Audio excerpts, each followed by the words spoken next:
You ask Tiger to solve. This deals with linear equations with one unknown. The final result is x equals 8/3. Let's solve it step by step. Group all constants on the right side of the equation.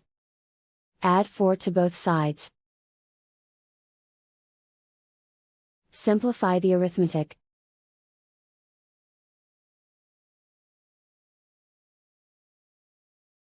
Isolate the x. Divide both sides by 9. Simplify the fraction. Find the greatest common factor of the numerator and denominator. Factor out and cancel the greatest common factor. And so the final result is x equals 8/3.